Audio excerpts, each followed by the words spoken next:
And I woke up in the next morning with the phone ringing, and I picked it up and I answered it and I said, is Ron Leach there? I said, yes, speaking. And he said, Ron, it's Gene Hackman. The fastest cure for a hangover on the face of the earth is hearing those words on the phone.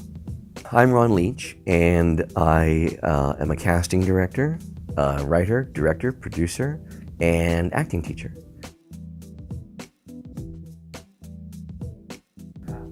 I think we're the sum of our parts. You know, Laurie did not stay with the characters. He spun off another talent agency. I stayed with the characters and with his partner, Larry Goldhar. And Larry certainly was a big influence on my life. Doris Winans taught me how to be a good agent. She was so accountable and so on top of her game and so professional. I adored her. She was a character out of a Damon Runyon novel. Beautiful woman, red hair piled high on her head, and always immaculate, and beautifully dressed, former fashion model. But she had her finger on the pulse of the Voice network in Canada. She booked always Voice, and on-camera commercials as well, but mostly Voice, and was famous for it. So she taught me how to do a booking, negotiate, how to get the best and follow through with the clients, be very accountable. I was curious about everything. So, and I felt the best way to learn about anything was to do everything. So I wanted to learn about theater, so I produced a play. It became a hit. It ran for 16 weeks in Toronto. It was unheard of. And I was only 25. And I wanted to learn about the film industry, film festival industry, and how that was structured, because TIFF was growing and getting very expensive and very important. And so I decided to join the board of directors of the Canadian Film Institute, who produced the Canadian International Animation Festival. But that led to spinning off the festival into a private entity and producing it for 6 years. I was the chairman of their board. And that was a wild ride. And I learned about marketing, promotion, event production, you know, and meeting people. So I produced my first documentary film as an homage to a mentor of mine named Michael Shurtleff. Michael was the first casting director on Broadway. He was the first person actually credited with that job. Because otherwise, before him, everybody just hired their friends and their circle of artists that they knew, right? And he actually formalized the casting process and he discovered Barbra Streisand and Bette Midler and Ben Vereen and Gene Hackman, and the list goes on. Elliot Gould, it's an incredible career. And he also cast for film, and he cast The Sand Pebbles and The Sound of Music and many, all that jazz. He did all of Bob Fosse's casting, all of Gower Champion's casting, all of David Merrick's casting. And he was an insightful teacher. And by making a film about his career, it led me to open up myself to start teaching. And I've been teaching now for 20 years, you know? Yeah, I'm teaching next in Ottawa, one-day workshop, but I'm doing it in 2 days. So I've got 2 sessions sold out. I'm also, while I'm there, going to do a meet and greet with the local Ottawa talent on behalf of my producers at Fireside Pictures. I do a lot of casting in Ottawa. I have 3 producers locally in Ottawa that hire me on a regular basis. I've probably done 6 pictures already this year. I love actors, and I love finding out about them, you know, and how I can tap into them and make my movies better by having them in them, you know. And it's exciting. And that's one of the things I love about teaching as well. Teaching actors to audition and do scene work on set is a tremendous challenge and unbelievably rewarding. Actors don't really know how to audition. They're taught the fundamentals of acting, but they're not taught how to compete. And all opportunities to act are a competition, because you have to audition to get the part until you're a star, and then they just offer you the role because you're doing more for them than you, vice versa. I think that actors have a passion and a desire to express relationships and emotional continuity in a tremendous way, but they don't know how to make it visible. That's one of the things I specialize in. I love seeing talent flower. And I remember the first audition I ever held in my life when I was a casting director. I had some of my most senior actors when I was an agent in the room working. And I was watching them work, and it was glorious. They were acting beautifully. And then I looked at the monitor, and I couldn't see anything happening. I looked back, and it was glorious again. I looked back at the monitor, and it was dead flat, emotionless. And I went back and forth between the two, and I made a discovery that changed my life. They were directing all of their energy to me instead of to the lens. The lens was the passageway to the auditors, who are the producers and the directors and the network and the studio that are going to hire you. And if they can't see events taking place, they won't hire you. And if you're playing to me in the room, dude, I'm on your side. I invited you in. I'm the gatekeeper. So I'm already rooting for you. You don't have to prove anything to me. I know you're good talent. You wouldn't be in my room if you weren't. I have vetted you. Prove to those guys on the other side of that lens that they are able to trust you. Put you beside their star and have you not be starstruck. Put you in the movie and have you tell the movie story, not your story. We are ultimately slaves to story, and we have to make all of the choices that we make and all of the feelings that we feel into actions for it to relate to the lens and then convey to the audience. And that's what I specialize in.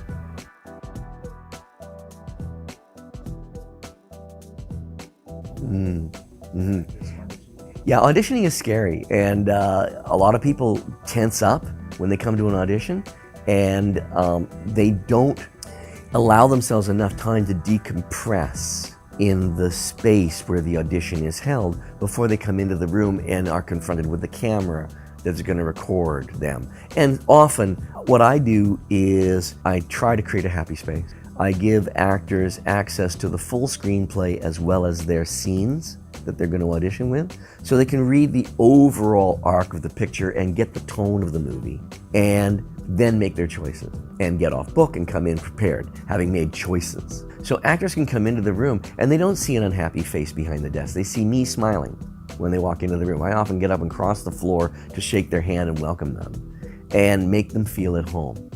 Put your hand on their shoulder, touch is a big icebreaker. And then I say, let's just do one. Throw one out there, and we'll record it, because we might catch magic. And we do the audition. And they throw their audition out, whatever their choices are. And I say, okay, that felt good, didn't it?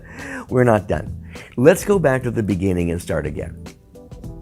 And then I'll give notes, Sometimes you just go back to the beginning to tape it again because it was brilliant and you want to make sure it wasn't an accident, that moment of brilliance wasn't found art that will never be recaptured, but that they can repeat it.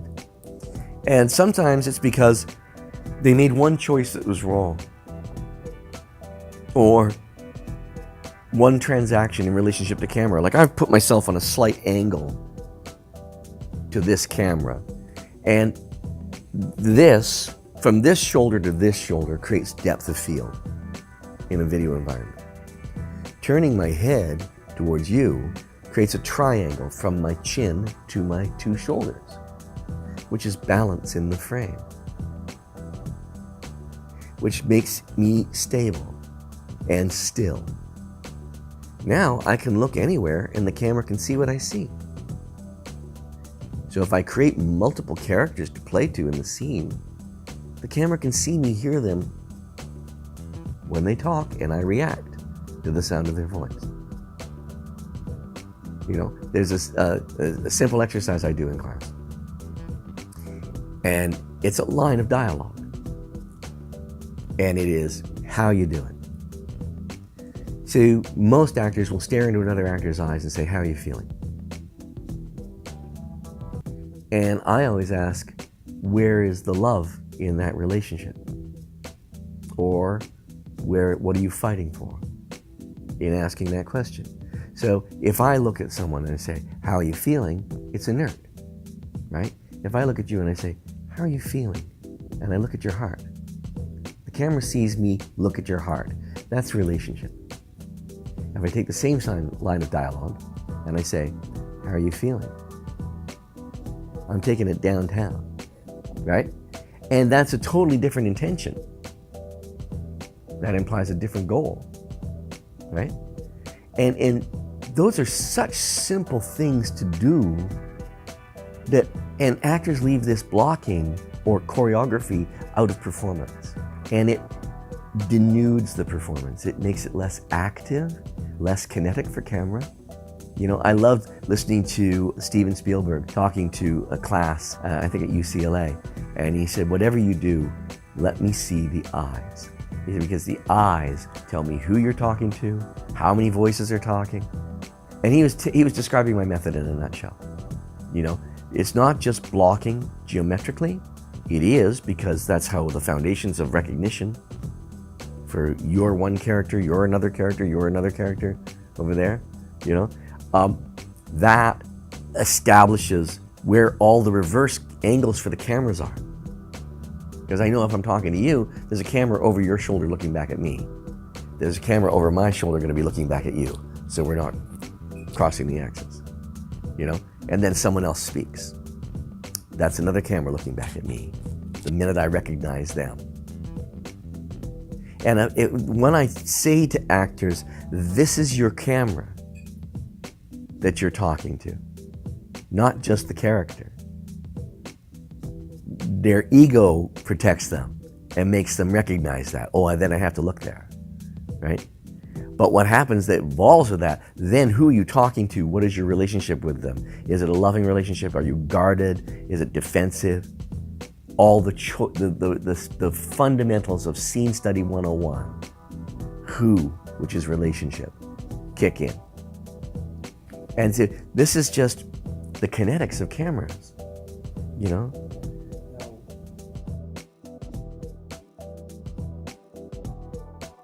Wow. Well, never stop studying. The minute an actor stops studying, they stop acting because they're regurgitating old learned habits, because there's always something new. The other thing is surround yourself with people that are good. Don't work with bad actors.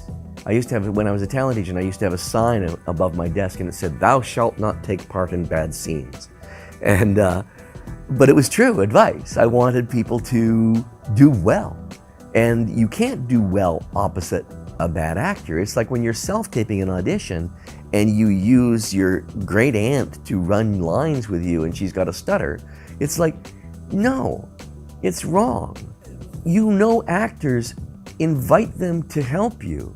Now, you're building relationships for life from the day you graduate from school, but those relationships happened in school often. Look at Christopher Reeve and Robin Williams were roommates when they went to school and when they first moved to New York to start acting. That's a great story, that's a great anecdote, but they also helped each other. Not making choices. They just memorize their lines and come in and say their lines. Reciting the lines is not acting at all. Knowing who you're talking to, knowing what you want from them, having deduced what they want from you, and making that transaction visible, that's acting. But if you just memorize your words and spend all your time shopping for a new shirt, you're not going to get the role. I'm working on many things right now. So I'm starting 2 new pictures to cast next week. I have an upcoming demonstration for motion capture auditioning I'm doing at the Actor office on the 14th. The weekend before, I'm in Ottawa doing my classes and doing the meet and greet. But I also am going to shoot my next short film in the next month. And I'm very excited. It's a screenplay I wrote 3 years ago. While I've been developing it for the screen, I put it out on the festival circuit, and it's been official selection in 21 film festivals now, and it's taken the top prize in 15 as a script. So I'm excited to get it finally in front of a lens, yeah, and make it, you know, the next step. It's called Fade Away. Fade Away. So it is public knowledge because it's been published now, and it's been in so many film festivals as a script. It's a very complex story. It's very active. It's set in the world of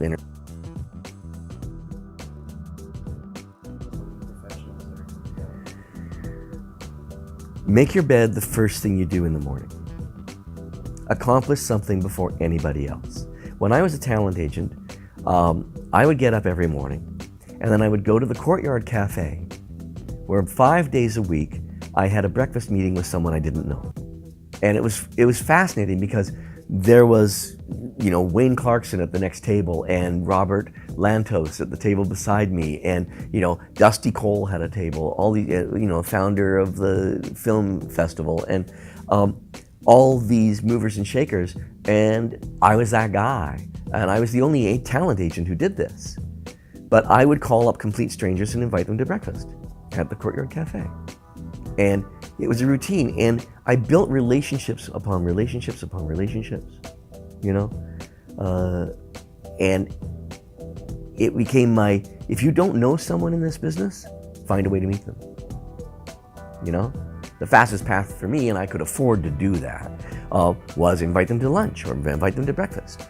You know, take them out for drinks and find out where we could help each other. I often ended a meeting by saying, "What can I do for you?"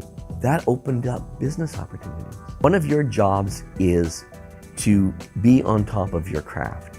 And you can't be on top of your craft if you're not acting. Read a script a week. They're all out there. The blacklist scripts that are not yet produced are all accessible and online. So you can download these scripts, read them, analyze them, see where the genesis of life-changing work that inspired you began. And that will in turn inspire you. Hopefully it will inspire you to maybe write your own script.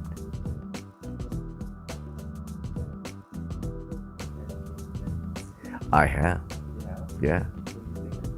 I thought it was splendid. I thought it was so remarkably well scripted, and the research that went into tying all those universes together so that they coalesced and made sense was pretty spectacular. And I don't want to give away any spoilers because a lot of people have yet to see it. I cannot even begin to understand the mathematics in those shot lists and constructions with the amount of effects, the layering of effects, the layering of photography, and all of the digital effects and opticals that were involved in making that film. Holy crap, let alone the genesis of it, which is beginning with story. Laying all these seeds. When you start to understand that they were laying seeds in multiple movie franchises that tied into this Uber project years later, it's astounding.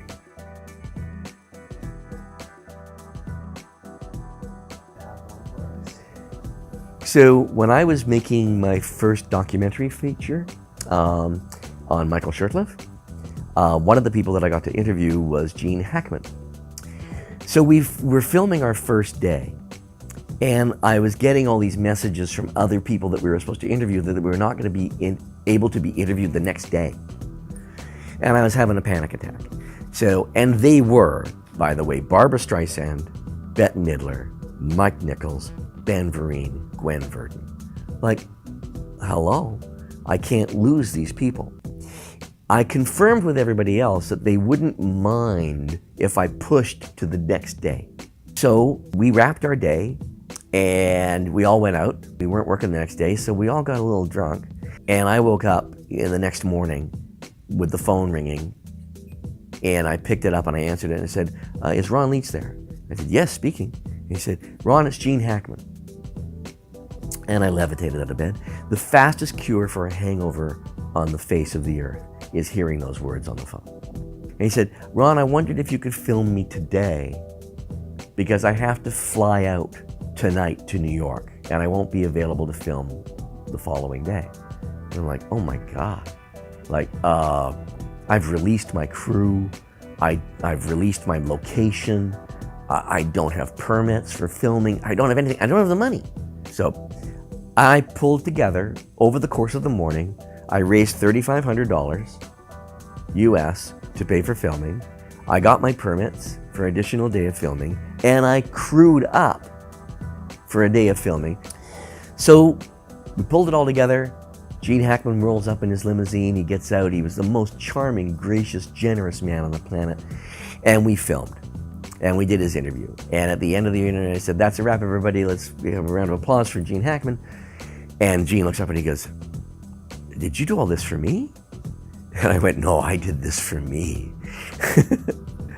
And then I was walking him to his car and I said, I got to ask you a question. And he said, what's that? And he said, well, we've been working on shooting this movie for 3 months. And we've been back and forth personally for 3 months, coordinating this filming day. How did we get it wrong that you weren't available? And he goes, I screw up. And I went, well, how'd you screw up? And he said, well, I'm taking a course in Manhattan this weekend. And I thought I could fly out on the red eye after being interviewed Friday. But Friday evening is the lecture.